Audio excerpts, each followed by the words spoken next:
The envelope trembled slightly in my hands, heavier than it should have been, as if it carried not just paper, but the full weight of everything left unsaid between my grandmother and me.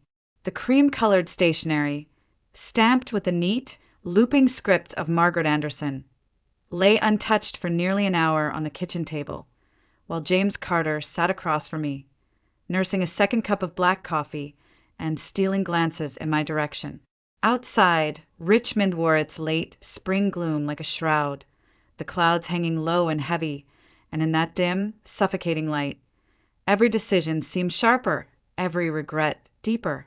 "I can leave you alone if you want," James offered quietly, his voice barely louder than the ticking of the old wall clock. I shook my head, fingers tightening around the edges of the envelope. She wanted me to open it today. I've waited long enough. The seal cracked with a brittle snap, and inside, folded with precise care, was a single sheet of thick paper and a key. An old, worn thing, small enough to lose in a coat pocket, but heavy enough to change the course of my life. James leaned forward, curiosity flickering across his face. "What is that? A house key?" I turned it over in my palm, the metal cool and oddly comforting. "It looks antique. Definitely not for anything modern." My heart raced as I unfolded the letter, my grandmother's familiar handwriting washing over me like a tide I hadn't realized I missed so desperately. "My dearest Claire, if you are reading this, then everything has happened as I feared it might. Your parents have chosen sides, and Vanessa has won. But what none of them know is that I have been watching, and I have made my own arrangements." The words blurred for a moment as tears welled up, unbidden and sharp, the grief I had been carefully fencing in for the past month surging forward. I blinked them away, forcing myself to continue reading. "This key opens the lockbox registered under my name at First Commonwealth Bank on Broad Street. Go alone. What you find there will change everything." I lowered the letter slowly, my mind racing faster than my heartbeat. Change everything? What could Grandma possibly have hidden away? James watched me intently, concern etched into the lines of his face. "Claire, what did she say?" My mouth was dry, but somehow I found the words. She left me something only I meant to find. Saying it out loud made it real, made the air around us hum with a nervous kind of hope I hadn't dared to feel in weeks. I brushed my thumb over the key again, feeling the faint ridges and scratches worn into its surface. It was beautiful in its own way, like an artifact of a different life, a different version of me that might have existed if things had gone differently. I remembered the last time I had seen Grandma Margaret, propped up against hospital pillows, her voice thin but still filled with an iron strength. She had taken my hand then, squeezed it tighter than I thought possible, and whispered, "Your time will come, Claire. They won't see you, but I do." A lump formed in my throat, too thick to swallow. I glanced at James, who gave me a small, encouraging nod, as if to say, "Whatever this is, you don't have to face it alone." But some journeys, some reckonings, could only be faced alone. "I need to go to the bank," I said, pushing back from the table, the chair scraping softly against the worn hardwood floor. I tucked the letter carefully back into the envelope, slipping the key into my pocket where it rested heavily against my hip, a constant reminder that maybe, just maybe, everything wasn't over yet.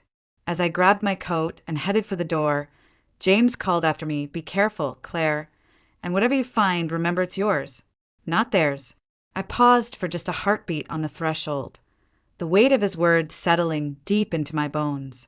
Then I stepped out into the gray, misty afternoon, the key in my pocket, the hope in my chest, and the storm of change waiting just beyond the horizon.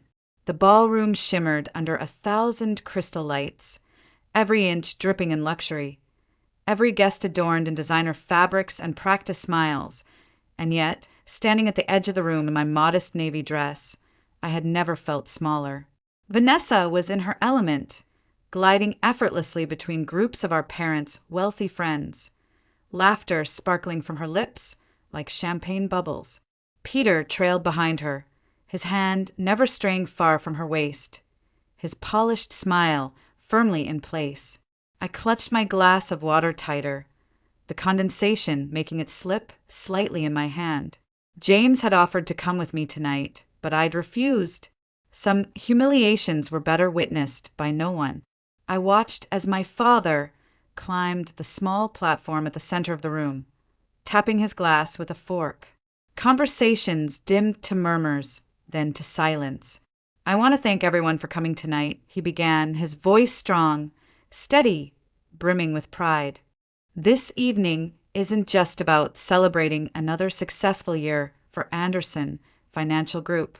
It's about the future. It's about legacy."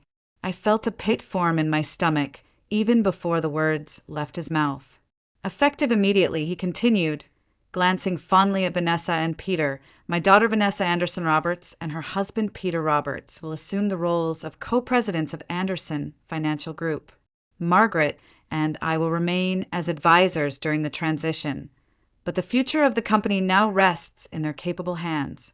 Applause erupted, polite and effusive. I clapped too, because what else could I do? The polite facade was expected, even demanded. Vanessa accepted the congratulations with perfect poise, her hand fluttering to her heart in mock humility. She looked radiant under the chandeliers, a goddess anointed, while I stood half-shrouded in the shadows like an afterthought. As the noise subsided, Vanessa took the microphone, her tone breezy, yet calculated. "And to clarify," she said, smiling sweetly, "since Peter and I will be leading the company, it only makes sense that when the time comes, we will inherit it entirely. It would be impractical to split ownership with someone not involved in the business." My blood turned to ice. The words rang in my ears long after the microphone was passed away. Not involved? As if my entire career in healthcare, my decision to forge my own path, somehow made me less worthy, less family. I caught my mother's eye across the room. She gave me a small, tight smile, the kind reserved for strangers or inconvenient acquaintances. Not a mother watching her younger daughter being publicly erased. I set my glass down, my hands trembling too much to hold it any longer. The room spun slightly, the chandeliers blurring into a smear of cold, indifferent light. I needed air. I needed to breathe, but there was no escape from the thick, cloying reality of what had just been done. As the evening wore on, I drifted like a ghost among the guests, exchanging hollow pleasantries with people who barely remembered my name. Somewhere between the silent auction for exotic vacations and the endless refills of wine, I overheard snatches of conversation. Vanessa's plans for expanding the company, Peter's speech about modernizing leadership, my father's booming laughter as he toasted to the next generation of Anderson's success. Not once did anyone mention me. Later, as I stood by the terrace doors trying to summon the courage to leave, Vanessa appeared beside me, the ever-graceful hostess. "Claire," she breathed, air-kissing my cheeks with an effortless flick of her hair. "I'm so glad you came. It means a lot to the family, really. Family." The word felt like a slap. "Lovely dress," she added with a slight smirk, her eyes flickering to the outdated tag still hidden beneath my sleeve. "Vintage is so in these days." I smiled tightly, my fingernails digging into my palm. It wasn't vintage. It was last year's clearance rack, bought when I'd barely scraped enough after paying my student loans and hospital rent. But explaining that to Vanessa would have been like trying to explain color to someone born blind. The night dragged on, each moment another stitch in the growing tapestry of betrayal, until finally, mercifully, I slipped away through the service doors, stepping into the cool Richmond night alone. As I walked the empty streets back to my car, my heels clicking hollowly against the pavement, I realized something with startling clarity. I was no longer a part of their future, but maybe, just maybe, I was about to rewrite my own. The apartment was dark when I got home, save for the soft glow of the streetlights seeping through the blinds. I dropped my keys into the bowl by the door with a hollow clink and leaned against the wall, feeling the weight of the evening settle onto my shoulders like a shroud. It wasn't just about losing a company I was never allowed to be part of. It was about being erased, discarded like an old photograph no one wanted to display anymore. I kicked off my heels and padded barefoot into the kitchen, the silence so loud it made my ears ring. My phone buzzed once. James. I stared at the screen without answering, sinking into one of the worn chairs at the small kitchen table. The same table where Grandma Margaret used to sit, spinning stories about strength and dignity, about standing tall even when the world tried to bend you. Somewhere along the line, I had stopped believing those stories applied to me. I poured myself a glass of water, my hands trembling slightly, and stared at the worn oak tabletop. Images from the evening flashed through my mind like cruel film reels. Vanessa's triumphant smile, my father's pride, my mother's polite indifference. I wasn't even an afterthought. I was nothing. An inconvenience too stubborn to fade gracefully. The tears came then, hot, angry, humiliated tears, not because I had expected anything different, but because some small, stupid part of me had still hoped. When the sobs finally subsided into shuddering breaths, I wiped my face with the sleeve of my dress and forced myself to sit up straighter. Enough. Enough crying over people who had made their choice long before tonight. Enough waiting for crumbs of affection from a table where I was never truly welcome. The next morning, the sky was gray again, a low, drizzling rain painting the streets slick and empty. I met James at a small diner 2 blocks from my apartment, the kind of place that smelled of burnt coffee and fried eggs, with a vinyl booth stuck to the backs of your legs in the summer. James was already there, a cup of coffee in front of him, a book spread open but forgotten. "You look like hell," he said softly as I slid into the booth across from him. "Feel like it," I muttered, stirring a spoon aimlessly through the black coffee the waitress plumped in front of me without asking. James waited until the waitress wandered off before leaning in. "Claire, you don't have to pretend with me. What happened last night?" I laughed, the sound brittle and sharp. "They made it official. Vanessa and Peter get everything. The company, the house, the legacy. I get memories, I guess." I shrugged, trying to play it off, but James wasn't fooled. "You don't deserve this," he said fiercely, his hands tightening into fists on the table. "You've done everything right. You've built a life, a career. You've given everything to that family, and they treat you like I'm disposable," I finished for him, my voice cracking despite myself.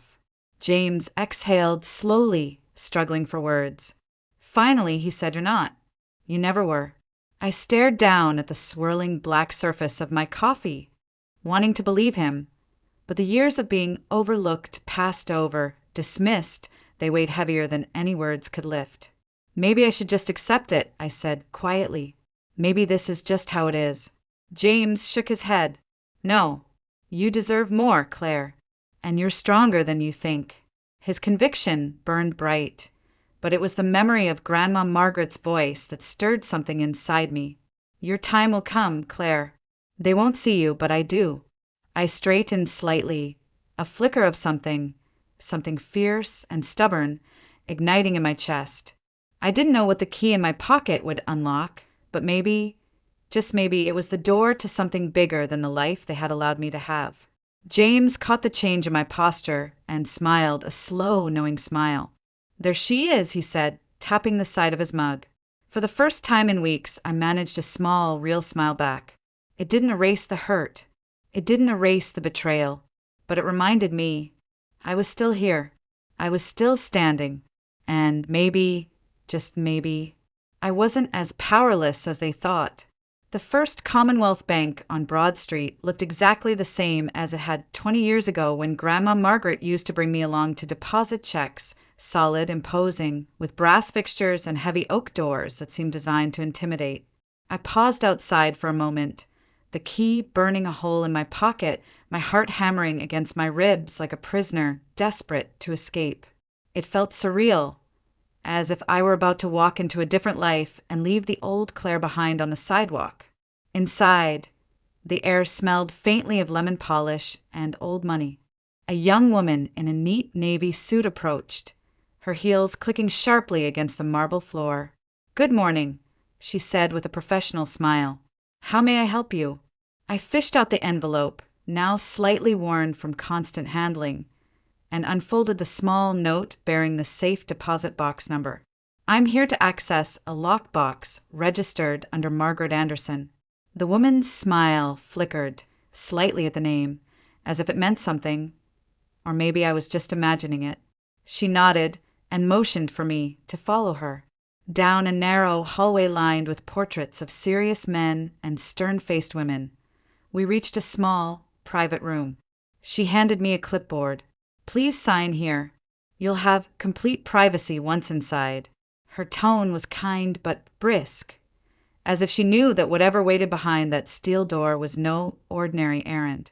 The lock clicked open with a soft metallic snick, and she pulled out a long, slender box, setting it gently on the table. "Take all the time you need," she said, before retreating quietly, leaving me alone with the weight of the unknown. For a long moment, I just sat there, staring at the box, afraid to open it, afraid of what it might mean if hope was misplaced, but also afraid of what it would mean if it wasn't. Finally, with hands that trembled despite myself, I lifted the lid. Inside was a thick folder bound in deep burgundy leather, and beneath it a smaller, velvet pouch tied with a faded gold ribbon. I reached for the pouch first, my fingers brushing over the soft fabric, and untied it with slow, deliberate care. A single key fell into my hand, not like the first one, but heavy, ornate, with the name Anderson Building etched into its side. I stared at it, uncomprehending, my breath caught somewhere between a sob and a gasp. Beneath the pouch, tucked into the folder, was a handwritten letter in Grandma's neat, looping script. "Dearest Claire, if you are holding this, it means the time has come for you to know the truth. You have always been the one I trusted to carry our true legacy. The Anderson Building, the heart of our family's labor, the foundation of everything we built, was never meant to be surrendered to ambition or arrogance. It is yours now, my darling, entirely yours. No conditions, no apologies, no need to seek their permission." I read the words again and again, my mind struggling to catch up. The Anderson Building was mine, not part of the Anderson Financial Group, not tied up in corporate entanglements or petty family drama. Tears blurred the ink on the page as I read the next lines. "And there is more, Claire. Inside the folder are documents establishing a trust fund in your name, designed to ensure that you have both the means and the freedom to live your life on your own terms. You are not beholden to their approval or their acceptance. You never were." I pressed the letter to my chest, my whole body shaking with the enormity of it. The validation, the love that had lived quietly behind every moment Grandma Margaret had ever spent with me. She had seen me. She had believed in me when no one else did.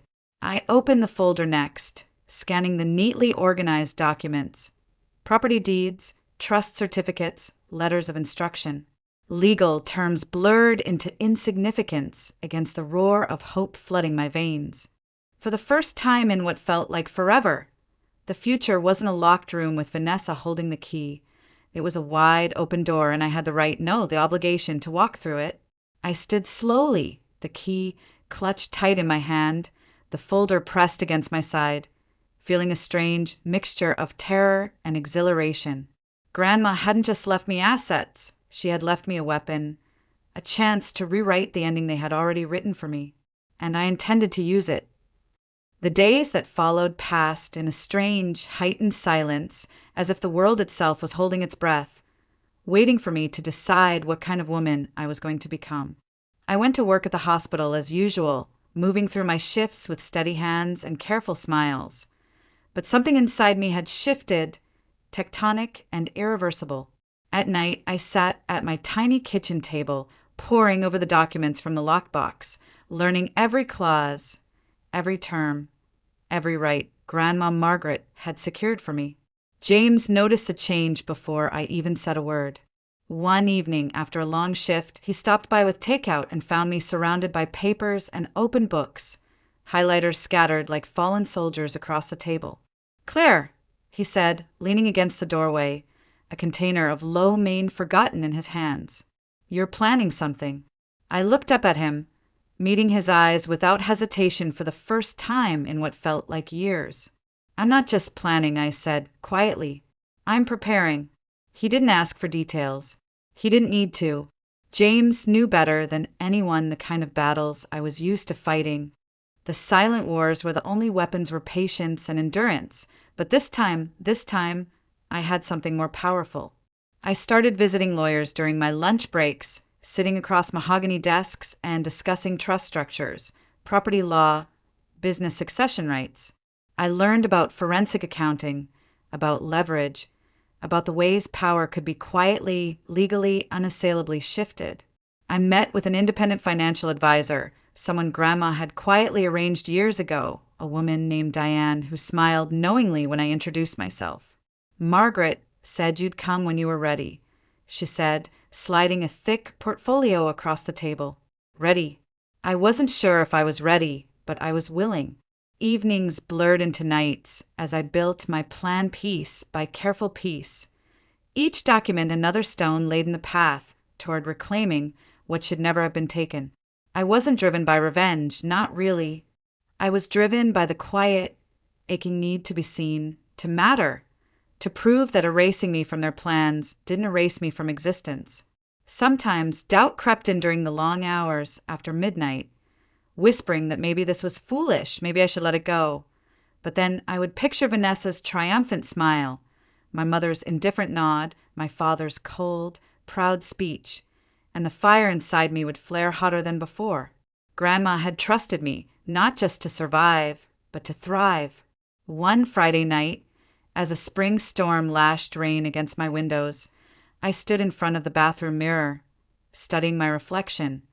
And for the first time, I didn't see the invisible daughter, the forgotten sister. I saw a woman forged by disappointment, but not destroyed by it. A woman who could walk into any room and demand her place without apology. I changed little things first, straightened my posture, lowered my voice, looked people directly in the eye. At work, patients and colleagues alike responded without even knowing why, a slight deference, a sharper respect. James noticed too. Over dinner one night, he grinned and raised his beer bottle in a mock toast. To the woman who's finally stepping into the light, he said. I smiled, clinking my glass against his. It's about time. Outside, Richmond buzzed with the hum of life. Cars splashing through wet streets, distant music from a rooftop bar drifting on the breeze. But inside me, there was a quieter, deeper music playing, a rising anthem of something long dormant, now fully awake. I wasn't rushing. I wasn't reckless. I was waiting, sharpening, becoming. Because soon, very soon, the Anderson family was going to learn that the daughter they had pushed aside, the sister they had dismissed, wasn't just back. She had never left. And this time, I was ready. The conference room at Anderson Financial Group was a study in understated power. Dark wood paneling, thick carpet muffling footsteps, floor-to-ceiling windows offering a sweeping view of Richmond's skyline. I sat at the long polished table, folder in front of me, hands folded neatly, calm on the outside, a storm on the inside.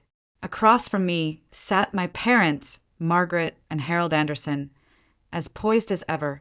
Vanessa and Peter occupied the seats to their right, Vanessa in a crisp white suit that screamed victory, Peter with his ever-predictable smirk barely hidden behind polite indifference. Walter Simmons, the family's long-trusted attorney, cleared his throat. Thank you all for coming, he began formally, though his eyes flickered with something like curiosity as they glanced at me. Perhaps he sensed, as I did, that today would not unfold the way they expected. My father spoke first, his voice smooth but clipped. Claire, we understand you requested this meeting. We're here out of courtesy. But let's be clear, the decisions regarding succession have already been made. I offered a polite smile, the kind Grandma Margaret had perfected, sweet, serene, and utterly impenetrable. I appreciate your time, I said evenly, but I believe there are some facts you're unaware of, and some decisions that remain very much open. Vanessa let out a soft, derisive laugh, leaning back in her chair. Claire, this isn't personal. It's just business. Funny, I said quietly, unfolding the documents from my folder, because it's about to become very personal. I slid the first sheet across the table, a notarized deed of ownership. My father frowned, picking it up, scanning quickly, then slower, his face paling by degrees. The Anderson building, I said, keeping my voice measured, is not, and has never been, an asset of Anderson Financial Group. It was held separately under the Margaret Anderson Trust, and upon her passing, full ownership transferred to me. The silence that followed was almost tangible, thick and electric. Peter recovered first, scoffing lightly. Fine. You own the building. Congratulations. It doesn't change the company's structure. I smiled faintly, sliding the second document forward. Actually, it does. The trust fund Grandma Margaret established also includes a substantial stake in Anderson Financial Group, enough to grant me 50% ownership rights. Walter leaned forward slightly, adjusting his glasses as he examined the paperwork. I caught the flicker of realization and something close to respect in his eyes. My mother's voice, when it came, was tight with disbelief. Why? Why would she do this? Maybe because she saw something in me you refused to see, I said, my tone soft but unyielding. Maybe because she believed legacy wasn't just about bloodlines or obedience, but about character. Vanessa's face flushed deep red. This is absurd, she snapped. Grandma was old, confused, manipulated. Margaret Anderson was of sound mind when she executed these documents. Walter interjected, his voice cutting clean through Vanessa's protest. There is extensive documentation to support that. I leaned back slightly, letting the silence stretch, watching the pieces shift and fall inside their minds. The realization that the daughter they had overlooked, the sister they had dismissed, now stood between them and the future they thought was guaranteed. You have two options, I said finally, my voice calm but carrying a weight none of them could ignore. You can buy out my share at a fair market value, or we restructure the company into an equal partnership with full transparency, independent board oversight, and shared governance. Peter looked like he might choke on his own spit. You're extorting us. I tilted my head slightly. No, I'm offering you a choice. My father's hands were clenched into fists on the table, his knuckles stark, white against the wood. My mother stared at me as if seeing a stranger, and maybe she was. Because the woman sitting across from them now wasn't the desperate daughter longing for approval. She was the heir Grandma Margaret had always believed I could be. The storm they never saw coming, and now couldn't outrun. They thought they had written the ending to this story. They were wrong, and I intended to show them just how wrong. The tension in the conference room was palpable, thick enough to cut with a knife. My father sat rigid in his chair, his jaw working silently as he stared at the documents spread before him. Vanessa flipped through them furiously, each turn of the page sharper, angrier than the last. Peter sat back, arms crossed, his mouth a thin, displeased line. Walter Simmons cleared his throat again, breaking the silence. From a legal standpoint, he said carefully, Claire's proposal is fair, equitable, and fully enforceable. My mother's voice cracked the fragile stillness. Claire, she said, her voice brittle, why? Why didn't you tell us? Why all this secrecy?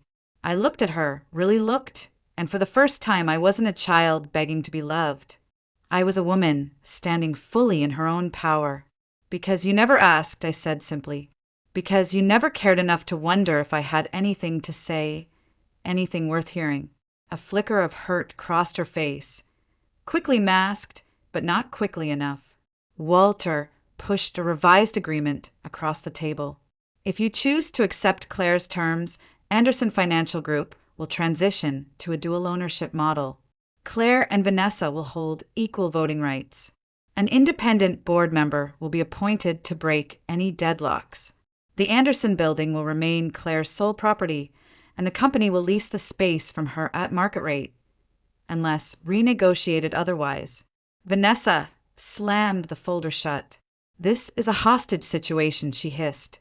No, I said quietly, rising to my feet, feeling the old fear slew off me like a dead skin. This is balance, something this family hasn't seen in decades. Peter leaned forward, his voice tight. You're going to ruin everything out of spite. I met his glare without flinching. No, I'm going to save what's left by refusing to let you destroy it in your own image. My father stood too now, towering over the table. For a moment, I saw the man he used to be, proud, commanding, the kind of man who built something from nothing, but also the kind of man who forgot that real strength wasn't about domination. It was about legacy, about honor. This isn't what Margaret wanted, he said stiffly. Isn't it? I countered, lifting Grandma's handwritten letter from my folder, sliding it across to Walter. She planned this years ago, when she realized that loyalty meant nothing if it wasn't reciprocated. Walter read quickly, then nodded once, solemnly. Margaret was very clear in her intentions. The silence that followed was long, ugly, necessary. Finally, Vanessa slumped back into her chair. Exhaustion and fury etched deep into her face. Fine, she spat. We'll play your little partnership game. It's not a game, I said softly, gathering my papers. It's the future, whether you like it or not. Walter nodded briskly. We can have the formal contracts ready for signatures by Friday. My parents exchanged a long look, one full of unspoken regrets, old wounds, and grudging acceptance. Slowly they nodded.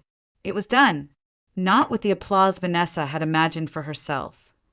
Not with the triumphant celebrations my parents had prepared, but with the quiet, irreversible shifting of tectonic plates beneath their carefully constructed world. I walked out of the conference room that afternoon, the weight of a lifetime's worth of longing and disappointment falling away with every step, lighter, freer, stronger than I had ever been allowed to be. The glass doors swung shut behind me, sealing them inside the world they had built, a world that, from now on, they would have to share with the daughter they had tried so hard to forget. Outside, the Richmond sky was clearing, the clouds thinning to reveal slashes of gold and pink across the horizon. A different kind of inheritance, one no amount of money or power could ever match.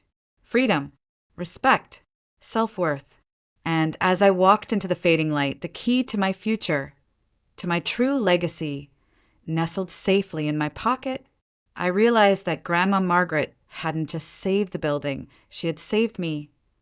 The days that followed moved in a strange kind of peace, not the peace that comes from resolution, but the kind that settles in when you finally stop fighting battles that were never yours to win. Anderson Financial Group began its slow, awkward transition into true, shared leadership.